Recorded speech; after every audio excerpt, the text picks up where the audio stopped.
So welcome to this special edition of the ETF Think Tank podcast. We are actually recapping the 2020 ETF.com Awards. And again, we worked with Think Tank. We had the Crypto Think Tank as a live track at the session. Super fun, good content. I am Guillermo, Trias, partner and CEO of Venuto Investment. And I am Jim Wiandt, and I know we're going to talk a little bit about the fun event that we had. Okay, so let's do it. I'm ready.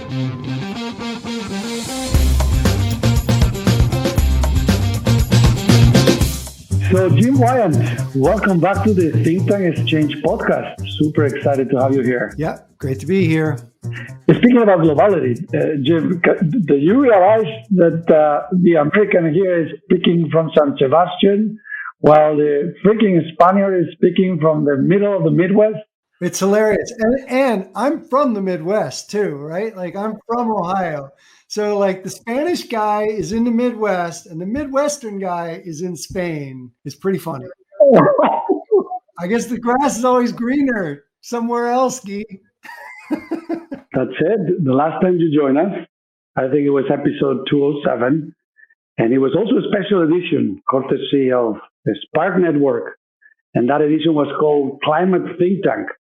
And I really recommend our audience to listen to that podcast if they haven't done it already. Yeah, and for what it's worth, anyone who wants to see any, like the ETF awards, anything that we're talking about or that event, it's all available on demand on sparknetwork.com as well. So we'll play that Crypto Think Tank in a moment. But Jim, let's recap the ETF.com Awards event. And why don't we start with some context of what ETF.com is and how you come to the table. Oh, what ETF.com is? ETF.com is my baby that, I ran for many years and built a culture around and a tribe around and still really love. And it was super fun to go back with my old crew at ETF.com and basically bring a party to a very non-party time of 2020, 2021 of like all these interminable Zoom calls where it's just like one droning presentation after another. And we've really tried with Spark to make things fun and enjoyable and mixing in live music while we presented the awards. Just super fun to do. And what a great job you did, Jim. How amazing to see you adapting a traditionally a kind of in-person, high-energy event to a new world, a new post-COVID world. So I was very impressed with how you kind of created this new format. Tell us how it all happened and what was your vision for this and how did you structure and organize your return to the ETF.com kind of event space? Yeah, I mean, I actually didn't really think I was coming back to the ETF world. I still live in it, right? Like I do an ETF Donostia event where people come here, we go different places, and that's really fun. So I've stayed around it, but not in the media space. But it was really fun to do it. And basically what happened was I've kept in touch with my guys over the years and was just talking to Drew and the team. Drew Voros, who is the managing editor of ETF.com. Actually, I'm sure he's the editor or the president or whatever he is now. I'm ashamed to admit, I don't know his title. And they thought it would be a really fun idea to work together. And they had seen what we've been doing at Spark Network and thought it would be fun to do something with ETF.com. And so from then, once we decided to do it, I was like, okay, what is like the coolest content we can put together? What's topical? How do we like mix up the format to get people engaged and talking? What do we do to make it fun and cool? All of which, like I said, is tough in a virtual space, but like we've had a lot of practice in the last year getting better at that. And it is fun, like working with all the new technology and stuff and figuring out it's not like a live event at all. And it's a mistake to try to just make it like a live event you got to try to take the best of what a virtual event is, right? Like for one thing, people come who couldn't come otherwise, who might have never traveled to the event. They're able to come. And then how do you engage them and pull them in? It's very different, right? Like in a big crowd with physical, with physical space and glasses of wine, it's much easier to mingle and be in touch with people. So, we've been working on that, and I think it came off well with the ETF.com event. Yep. So we're going to recap the event. We're going to talk about the speakers. We're going to talk about the topics. We're going to talk about winners. And we already started talking about the Drew's jacket and the format and the structure of the event. But I want to highlight, in addition to the adaptation and the innovation that you brought to the structure and the format of the event, Jim, I think I would like to highlight as well the globalization, the global nature of the event. The fact that now every single viewer or ETF fund or investment management professional could access the event, which put this event in a global scale. It was already global, attracting people to Florida, to Hollywood every single year. But this was remarkable when I think about the amount of people that joined the event. Can you tell us a little bit about the audience and who ended up joining and how did it go? Yeah, I mean, it was, I think the crowd was around like 750 or 800 registered. Definitely there was a good chunk of international there. I think that's really interesting too, Guy, because like getting those guys in and engaged is something that you can build on for the future. So like, I think physical events are going to have like this component of virtual going forward. So they're going to be kind of a hybrid. And so like starting to cultivate that online community and like continue with that going forward, I do think is a cool thing. I agree 100%. And I thought that it was very cool after a very hard pandemic year to put together an event that will kind of highlight the importance of, let's call it global cooperation and global community development. So very, very cool. And obviously it's one of the benefits now of this new format. So let's get into the actual, we're going to start either with speakers or topics.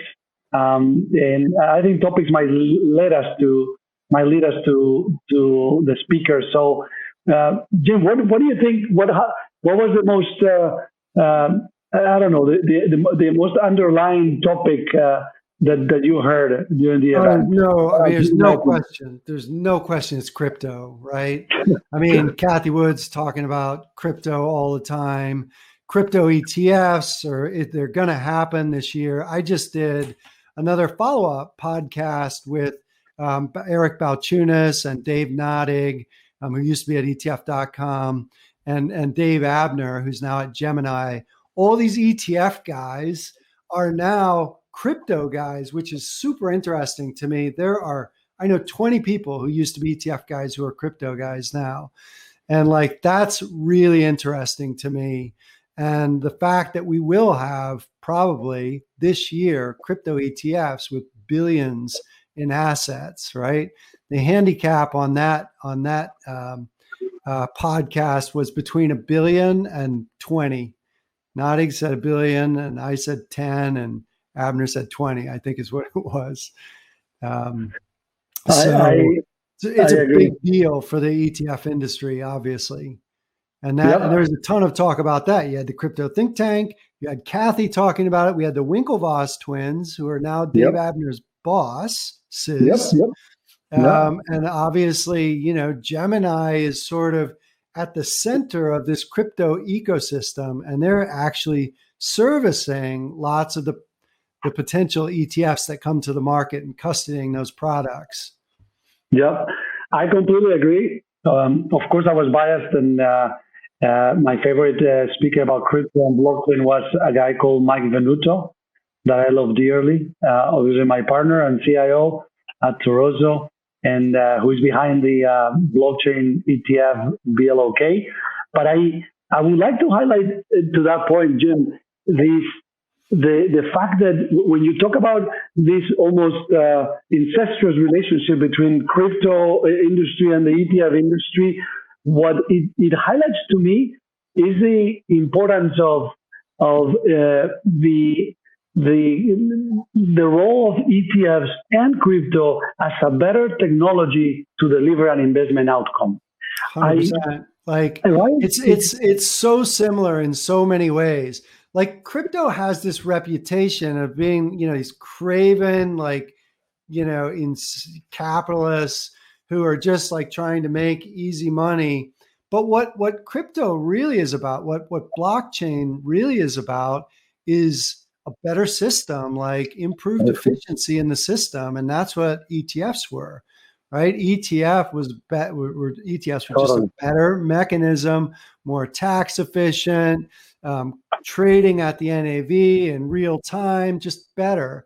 And I think blockchain is going to take huge expenses disintermediate all these expenses in the system, expenses and inefficiencies and time in the system, and enable much more frictionless transactions. And that to me is actually more exciting than like Bitcoin 60,000, right? Totally. That's the stuff that's changing the world. That crypto is really fueling all that technology. Totally. And if you think about it, a technology will succeed if it's able to deliver value in terms of being better, faster, cheaper, or now I include fairer, more call it more fair from the perspective of the planet and the community. So if you think about both the ETF structure and the crypto/blockchain technology, they are both doing that, ultimately delivering better, faster, cheaper, or fairer value for the client.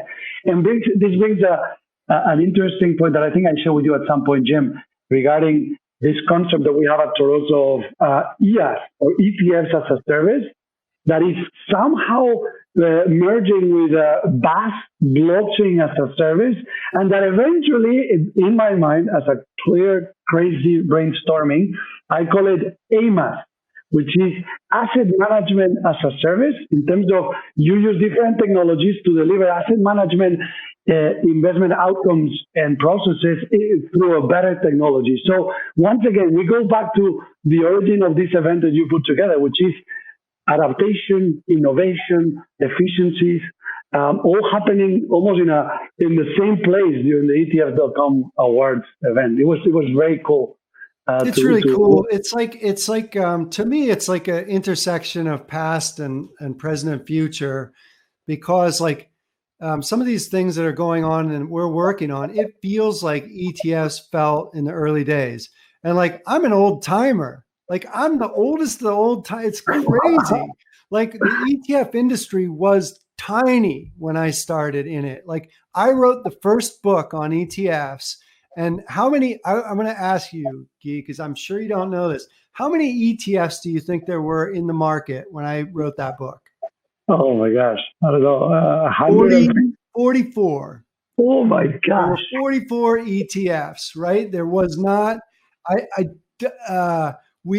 SPY was the only one at $1 billion, I want to say. I'd have to pull out my book and dig it up. But that makes me an old timer. Nate Most, I was close friends with him. He's the inventor of the ETF at the Amex, right? And now it's just so huge. And crypto feels like that now. Crypto is at the earliest days. There's this insane volatility and spreads in the product and fees that are really high. ETFs were that, right? ETFs, the people who were making money were driving Ferraris on Q spreads back in those days. And that's gone, right? There's no spreads anymore. And we're at that stage with crypto. It's super early. And so you can kind of see that, and it's fun. And I think that's what all the ETF people see as well in that space. Wow, fascinating.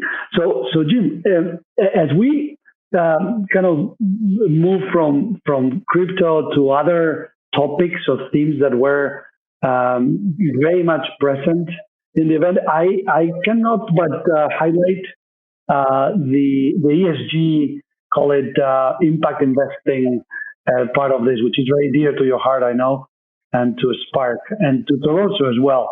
I was extremely happy to see Linda Zhang winning the best active ESG, best new ESG ETF award.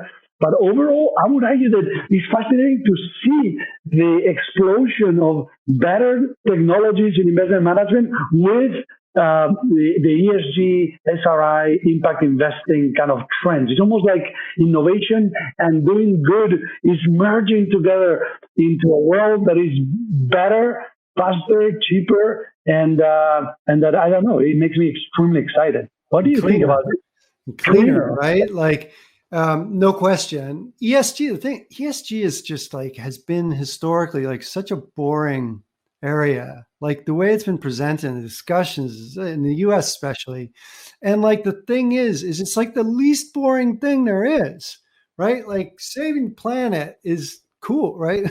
I mean, and these like you now have all these innovative companies that are like rocket ships in terms of return, right? And like, so now that whole space is exciting, which is exciting because it's going to drive impact.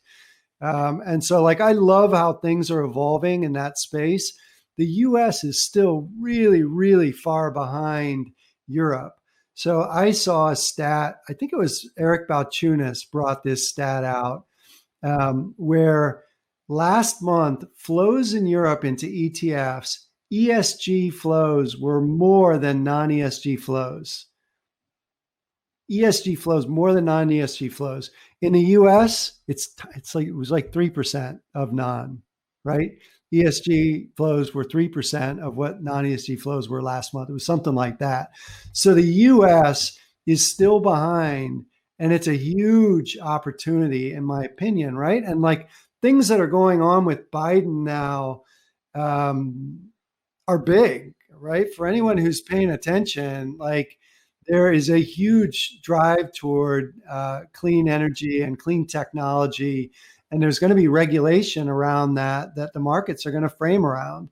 And there already are relatively strong carbon markets in California. You can tell I love this topic, right? In California, but very strong in Europe. And so it's just I just think it's a super interesting space. And I love, as you say, that convergence between impactful and cool and fun. I never got why is it like so boring, all this stuff? It's actually like super cool. I think another aspect of it is like the younger generation is much more values focused. And I think that's a huge opportunity, right? To kind of build communities around products and ideas and values. Totally. Fascinating. And I think there's now so many entrepreneurs and thought leaders that are taking sustainability and the discussion about a better world, a cleaner world, and climate change in general and decarbonization to another level. You and I know a few companies in Europe, and of course many companies here in the US and in North America in general that are changing the world one index at a time, one research piece at a time, and hopefully one ETF at a time very soon. And by the way, I don't hear enough this conversation about the sustainability and blockchain to connect it with the previous point. And this is very interesting because there's been a lot of critics about that, and I do think that we're going to see a lot of innovation this year, connecting technology and blockchain with clean tech and climate change and sustainability. And I'm really intrigued about the development of that data space. Me as well. I am absolutely intrigued by that and think that that's a super interesting space. Yep. Kathy Wood just came out with a big research report on it. There's a lot of chatter about it. We're working on things in that space as well that are really cool and interesting. So I completely agree with that. Nice.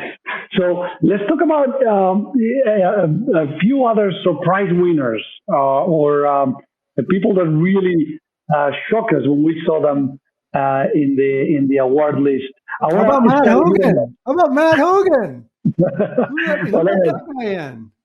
Matt Hogan, who is, CEO of ETF.com. I think we always kind of, because he left, so we always kind of had an unwritten rule that like can't give it to ourselves, right? Like, but like he definitely deserves it, right? Even though he fled to the crypto world, but he's coming back with a crypto ETF at some point here. He's got like a crypto ETF, definitely in question marks. It's a terrible product. Sorry, Matt. Terrible product. But your next one will be awesome. And I'm excited about that. And Jim, I was very happy to see Matt winning that award. And beyond all the amazing work that he has done for the industry, with you, by the way, together with you, I would argue that he seems to be like this conscious, compassionate man. And to some degree, it's kind of a great the great representation of this industry. I always said that instead of feeling that we have competitors in the industry, we have partners building up the space and delivering this better technology to clients. So that's right. I think you can't understate that. I think Matt genuinely is a significant tone setter for the whole ETF industry. Well, let's transition to the main stage presentation from the live Spark Network event. Oh, yeah, of course. We're now moving into the crypto think tank. I'm Mike Venuto. I'm the co-founder of Taroso Investments. We're the folks behind the ETF think tank. We're excited to partner with Spark Network and support the ETF.com awards. We've got a great panel to discuss the fact that so many amazing people in the ETF world are now moving over to, as Jim Wiandt wanted to put it, the dark side. What he really means is embracing cryptocurrencies and Bitcoin and all the network of the blockchain, something that's very important to my firm. So we're going to get started here with our panelists. Now, one of them just won the Lifetime Achievement Award, so we're going to give him a few minutes to join. That's Matt Hogan. Let's give him a huge congratulations while we wait for him to join us. But let's jump over and start with Greg King, CEO of Osprey, and a number of other things. And let's just hear a little bit about your background in ETFs and now your background in crypto. Greg, my friend, tell us. Hey, Mike, it's great to be here. I miss getting together at Chelsea Piers, though, for this event. But this will have to do. So, yeah, I'm Greg King. I'm the founder of Osprey Funds. Osprey is a investment firm that specializes in digital asset investments only. We launched our first fund, a Bitcoin fund, under the ticker OBTC just this year, although it's a 2-year-old fund. And we're excited about the space. I don't want to jump the gun, Mike, in terms of any questions you might have going forward. But for me, it's been an awesome journey, and it's really getting started learning about cryptocurrency. I started investing in Bitcoin in 2013, so I guess I'm almost 8 years into it, and I still feel like there's just so much to learn, and that's part of what makes it exciting.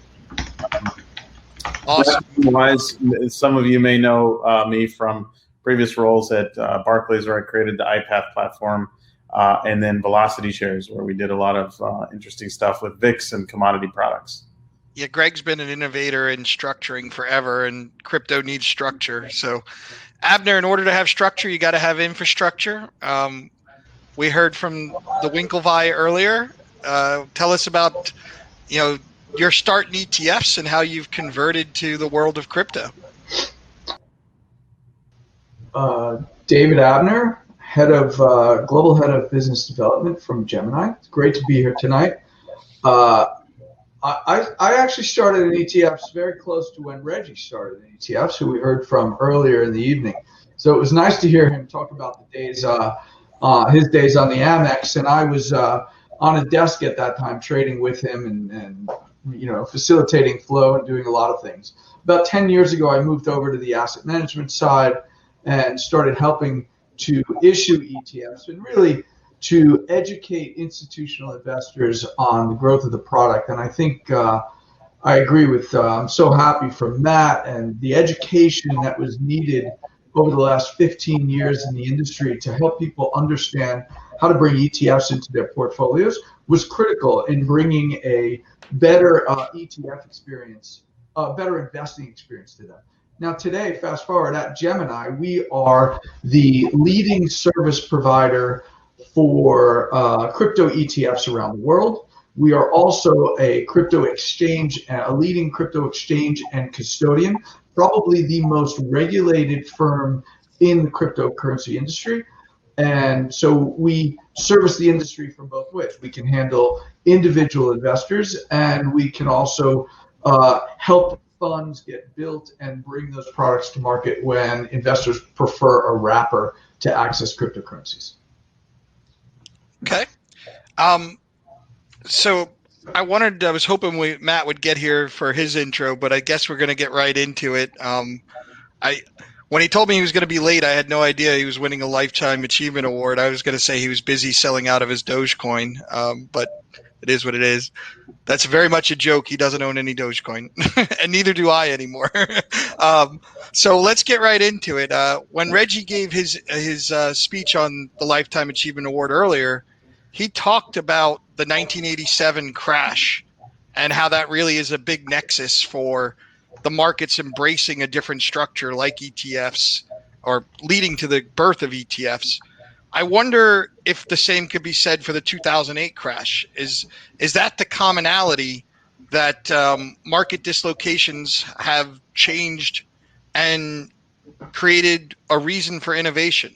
So Abner, we'll start with you. My real question is, what are the common issues that crypto looks to solve or make better that ETFs first tried to solve?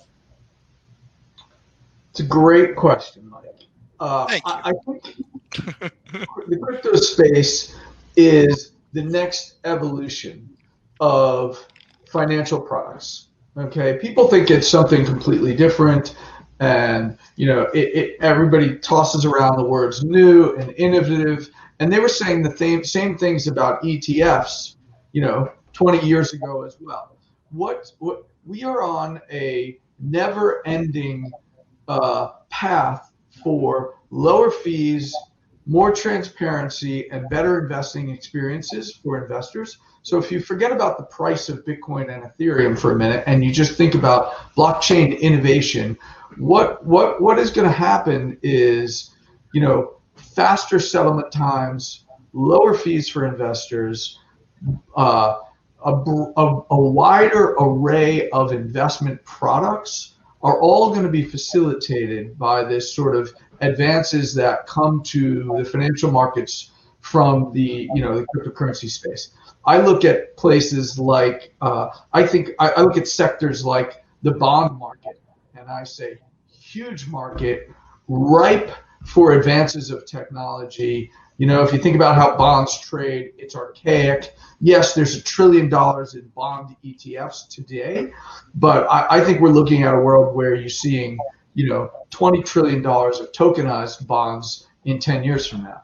Like it's a perfect place for tokenization to take hold and really grow advances for investors. Before we go to Greg, do you think that tokenization will actually be primarily asset-backed? I think that is one of the things that made a lot of people fear ETFs early on, was the confusion. I think it's not going to be just asset-backed. I think it's going to be, it depends on the asset is what I think you mean. Tokenization is going to be more than just securities backed, right? So the deed to my house that's sitting in my safe in my house, don't come to my house, it will be tokenized, right? Because that will just make things flow in a more seamless manner, right? Again, more efficient, lower fees. We're seeing an explosion in NFTs right now. Those are tokens basically in the art world. Absolute explosion. It makes perfect sense. If I could tell a really quick story, I went to SAC Capital about 10 years ago. I went to the offices, And Steve, on the wall there was a video montage of sorts, and it wasn't an NFT, but I looked at it and I was like, wow, video art. I hadn't really considered that before. That's new and unique, and I really didn't think about it again. And I look back on it now at the explosion of NFTs and people buying screens to display their art, and I'm like, wow, that was really ahead of the curve. Obviously, the tokenization aspect enables somebody to say this is a one of a kind, and that validates that, so it's authentic in a certain way. But that's going to be huge with what we do to the art world. So there's lots of different things we haven't even considered yet in what's coming via tokenization. I love it. One of my favorite quotes is from the Google CEO that blockchain is essentially the ability to make something unique in a digital world. And once you understand that, like, the amount of opportunities are limitless. Speaking of unique, we're going to bring up Matt Hogan, who just won the Lifetime Achievement Award and was a little late because of that, but I think that's a good excuse. Matt, I was going to play a joke saying that you were selling your Dogecoin and that's why you were late, but we both know that's not true. So Matt, if you could, one, congratulations. Thank you. Two, if you could just tell us a little brief about your ETF history and now your crypto history, and then we're going to go to Greg to let him finish the other question. So, welcome amazing. aboard and congratulations. Well, thank you, Mike. Good to see everyone. For those of you who don't know me, Matt Hogan, CIO of Bitwise Asset Management. My ETF history, I spent about 12, 13, 14 years in the ETF industry full-time, working at ETF.com, helped build the first ETF rating system in the world, first ETF data system, inside ETF's conference, and then eventually sold that business. And after the earnout, looked around for the next great disruptive industry that was going to do wonderful things for the world, and settled on crypto. So since February of 2018, I've been the CIO of Bitwise Asset Management. Bitwise, one of the larger crypto asset managers in the world, over $1 billion in assets today. Best known for our crypto index fund, the largest and first crypto index fund. But we also offer a DeFi index fund and are working on a Bitcoin ETF, among other projects. So that's me in a nutshell. Wonderful. You're having a great night. So we'll come back to you here in just a minute. We'll let you get situated. Greg, let's keep the conversation going on the structuring. And what are the commonalities that you've seen from the evolution of ETFs to the move towards crypto? What's common? What are we solving? What are you doing at Osprey? A lot of questions baked in there. And hey, congrats, Matt. Good to see you. Well deserved. I was thinking about this question. For me, the attraction to crypto has been just the opportunity to innovate and be entrepreneurial. I heard Matt say earlier that the growth is most of the growth is still ahead of us in the ETF space, and I can see that. I can absolutely see that. I think perhaps my own calling is to be a little earlier in the cycle. So it seems like ETFs are well on their way, and crypto is just kind of getting started. So that's what's attracted me to the space. And there's just so much to learn about all the technologies that are being developed. As to problems that it's solving, I think one way of putting it is that ETFs, I think, have reduced friction, right? They reduced friction in terms of taxes versus mutual funds. They've certainly brought in spreads overall. So they're an innovation in that sense, and I think crypto is doing that as well. It's reducing a different kind of friction, the friction that comes with the trust that's required in a lot of financial exchanges, the spreads that are required in a lot of property transfers, and to the point of tokenization, I agree. There's just a whole world that's going to open up there that I personally didn't see. For example, NFTs coming. I mean I wouldn't have thought of that, right? And when I first found out about it, I thought, wow, that's great. You get the royalties from that. When LeBron James dunked the ball. Well, not so much. It's just actually like a baseball card, right? Or that's at least one of the applications. So there are things out there that I think will surprise all of us. And the space is just so difficult to keep up with learning curve is so steep. But it's it is live TV, isn't it? Okay, sorry. But there is just so much more to go that I think this is a great panel because there are commonalities between the ethos of what has driven the ETF industry and what's driving the innovation, at least on the financial product side of crypto as well. So it's interesting to watch these two worlds converge, and maybe, spoiler alert, that's one of the reasons why some of us have gone, to the other side. Got it. It's funny when you say, like, who would have thought of it? Our children. Children, like, when over spring break, I remember asking my daughter, my 11-year-old daughter, about, what's a Beeple and what's an NFT. And as soon as she read that it was digital art, she told me she saw digital art using some Google app, and it totally made sense to her. And I think back to when my son had V-Bucks. So, I think we'll jump ahead on to the next question because it kind of comes from this, and we'll start with Matt, which is, what is the adoption curve going to be like, right? We're coming up on almost 30 years into the ETF market, and we're still trying to catch mutual funds. What do you think? What do you think the adoption curve is going to be like, right? Like, the regulators haven't been too helpful yet. So, get it, Matt. Tell me how quickly are the rest of us going to the dark side? We're in a really exciting moment for that question, Mike. I think of it like Jeffrey Moore's Crossing the Chasm, which is, sort of the classic way technologies are adopted, and how there's always an early adopter market, and then there's a mainstream market. And there's this gap called the chasm where technologies go to die. So many technologies never make it out of that chasm because they can't be perfect enough to have mainstream adoption. I think of VR as a good example of that. What's really exciting about crypto right now is it's crossing that chasm. That's what you've seen over the past year with all these institutions moving into the space. A way to conceive of that is it going from this early adopter market to the mainstream market. Now it's going to take a decade to penetrate all of the mainstream market, but it's many multiples larger than the market that exists today. It's still extremely early. I think the curve is going to be extremely fast. And I would add one more thing.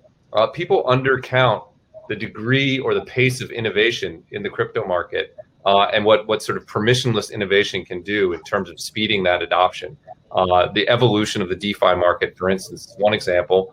Where it's evolving much quicker than I think anyone anticipated. So I think the curve of adoption is going to be breathtaking. I think we're entering sort of a step function phase, and it's really exciting. Wonderful. Abner, you're dealing with the pipes. So what are you seeing in that curve, right? I heard you say 10 years and all the bonds go on the blockchain. Is it going to take that long, or could it go faster? Or what do you think? It's funny. Money moves very slowly, but I think it could go.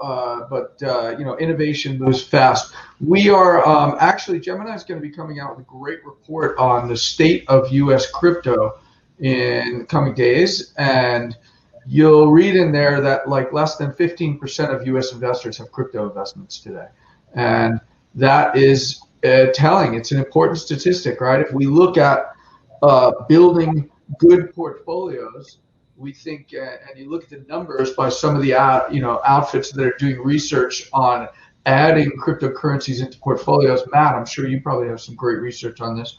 I am sure that if you look over the last 10 years, 1 year returns have been much better if you've had a small percentage of crypto, somewhere between 1% and 5% in your portfolio over that time, right? So if you think about the adoption curve, right? You go back to the early days of ETFs, and we're going to do the same thing with crypto that we had to do with ETFs. Educate, educate, educate, right? The next 10 years, I'm probably going to write 3 books on crypto for institutional investors and how they can implement crypto into their portfolio, the best ways to build portfolios around the DeFi space. I think we'll be sitting here in 5 years, and Matt will be potentially winning the Lifetime Crypto Award, and Gemini will be winning the 2021 award for Best Service Provider for Crypto ETFs, and there's going to be lots of innovation and evolution coming up. All right, Greg, so you've been successful at, getting weird things into portfolios that nobody else could, right? VIX and things like that. So, all of this requires infrastructure, it requires pipes, it requires innovative ways to think about things. What do you see in terms of the adoption? Like, how fast do you think it's going to occur? I mean, it's occurring pretty quickly. I think the way I tend to view it is, and not surprisingly, I mean, it harmonizes with the bull and bear cycles of crypto itself, right? So we're in like the fourth wave, let's say, if you just look at Bitcoin, and I sort of caught the tail end of the 2013 wave, lived through the whole 2017 wave. And then the one now, and just with each of these, the people that sort of come out of the woodwork, I've been pleasantly surprised at the broadening of institutional adoption, to include corporations and insurance companies and all manner of institutional investors that were very much, I think, in large measure on the sidelines the last time around. So it is happening, but as you alluded to, the rails need to be built, right? And as you also just flatly pointed out, the regulators haven't, moved forward in the U.S. anyways, with respect to an ETF. Everyone's obviously very curious what's going to happen with Gary Gensler at the SEC. You have 52 ETFs, Bitcoin ETF filings by latest count, I think, give or take. But we'll see, because that really only solves a tiny problem. Okay, now maybe we have a Bitcoin ETF or 12, but what about everything else? So that part still remains a little bit murky to me. So in the meantime, I think there are those of us that are trying to figure out ways to deliver exposure to people in consumable fashion, in a way that they can actually get it into their portfolios and do so with as much kind of ease of use, cost efficiency, transparency as possible. So I think those of us, some of us on this call and on this panel, and lots of people in the audience are actually working to build those rails. And so to a certain extent, we can define that future. We can't control the regulators, but there is demand, clearly. And there are workers building stuff. It's just really fascinating, I think, to watch how it all kind of evolves. But the pace is picking up. Wonderful. So let's stay on this regulation idea, right? We're an industry, both in the ETFs and crypto, that are literally begging for clearer regulation, right? How many industries beg for regulation? I mean, I remember 3 years ago when we launched Block, we weren't even allowed to use the blockchain word, right? And from what I can see, they're probably still making that a headache, because I see all the clones filing now, and they're not using the blockchain word either. Abner, I heard you say you're one of the most regulated entities in the world. What do you see happening with regulation as it pertains to crypto and the ability to get that into products that people can access in their traditional financial world? Look, we believe that regulation adds clarity, right? So clarity for accounting purposes, clarity for investment purposes, and we are, right? So Tyler and Cameron mentioned during their talk that they think about what we should do and not what we can do, and we make sure that we're asking the regulators first instead of asking for forgiveness, right? We're asking for permission and not for forgiveness. And I think that the industry, the more regulatory scrutiny we get, the more adoptable this is by the large institutions that control huge swaths of money, right? So it's one thing to be servicing small investors, and we want to do that, and they control a tremendous amount of wealth in the country, but also a lot of wealth is managed by large institutions with boards and compliance departments and risk departments, and all of them require clear regulations in order for them to function. And so we support that, so that we can, again, expand the usage of crypto, because we think it's good for investors.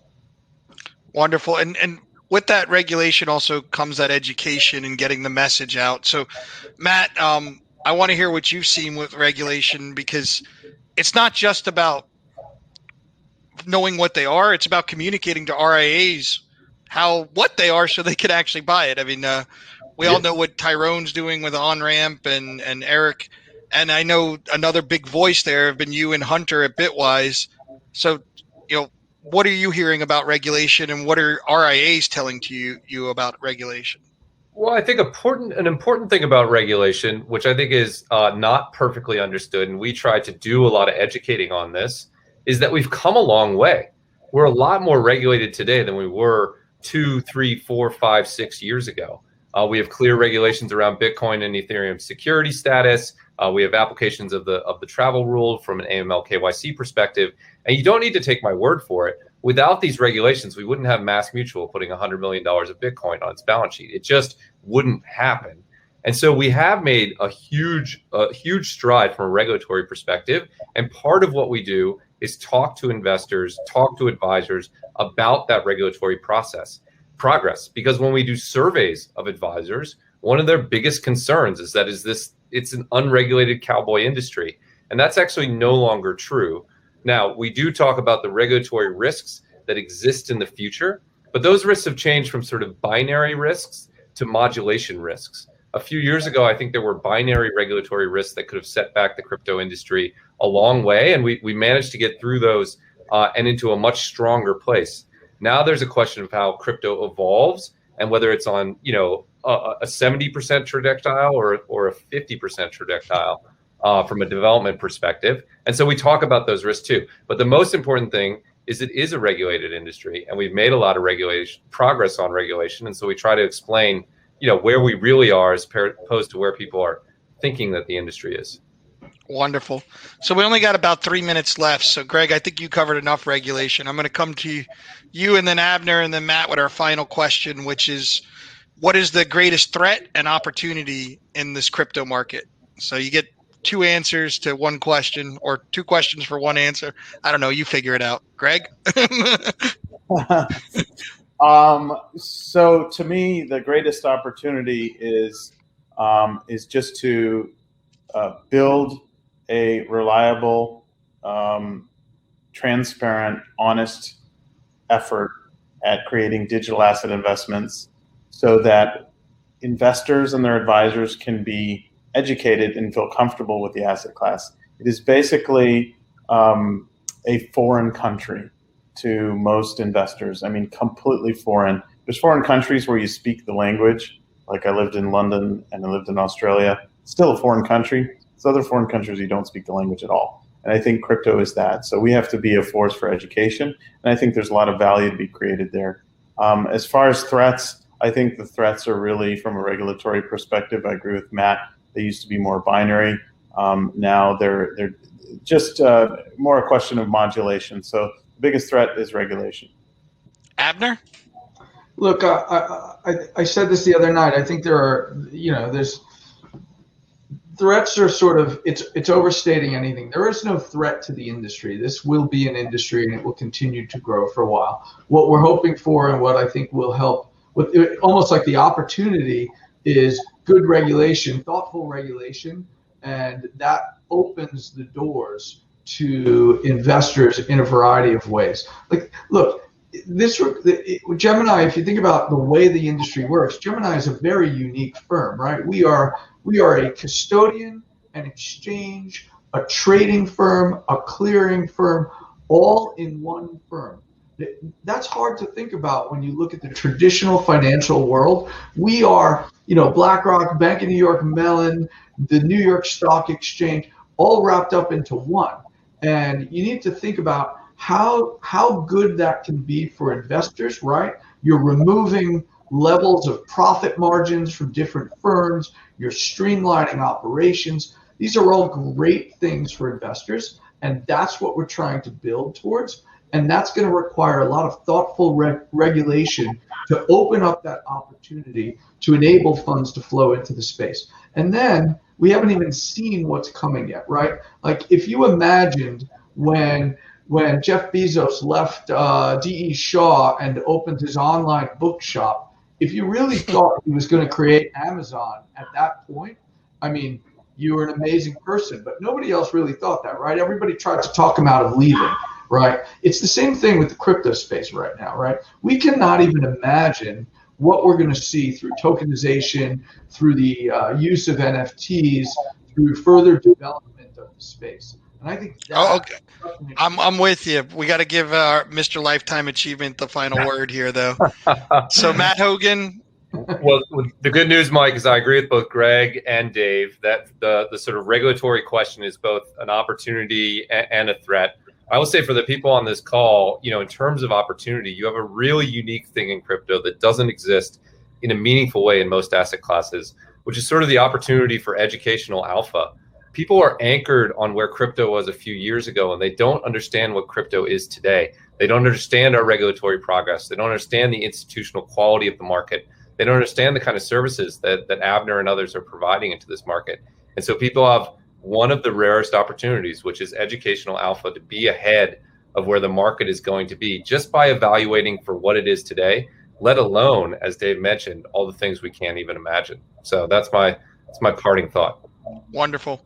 We're over time. We're going to sign off here. I want to thank Spark Network. I want to thank ETF.com. Congratulations to all the winners. And thank you, panelists, and have a wonderful day. So before we leave, Jim, would you mind to share with our audience the beautiful reasons why they should connect with the Spark Network? Yeah, I mean, Spark Network is fun and cool and has great content. So you can go to sparknetwork.com and you can see all kinds of like live music that we run, great content, right? Like George Will and Aaron Brockovich, and list goes on and on. It's just amazing content inside and outside the industry. And we run these events, right? Like we're running events basically every month now. And we're also running the Bogleheads series for them. So working on all kinds of different things, and you'll be seeing lots of us when we get back to the real world as well, which we can't wait to do.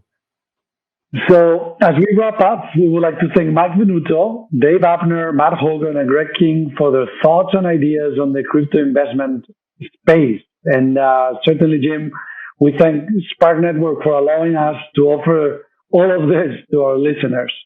And with that, we thank you too, Jim, for your time, for your energy, and for who you are. Thank you very much. Yeah, thank you. Really fun working with you guys. So just a little more podcast business, Jim.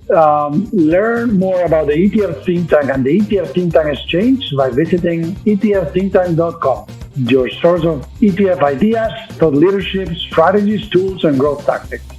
That's because ultimately our value proposition is to enhance yours. And until next time, keep the exchange flowing. My friends, I am Guy Trias. Be well. The views and opinions expressed during this event are those of the participants and do not necessarily reflect the views of the sponsor or organizer. Information set forth during this event has been obtained or derived from sources believed by the participants to be reliable. However, neither the sponsor nor the organizer make any representation or warranty, express or implied, as to the information's accuracy or completeness, nor does the sponsor or organizer recommend that the information shared during this event serve as the basis of any investment decision, and it has been provided to you solely for informational purposes only, and does not constitute an offer or solicitation of an offer or any advice or recommendation to purchase any securities other than financial instruments, and may not be construed as such.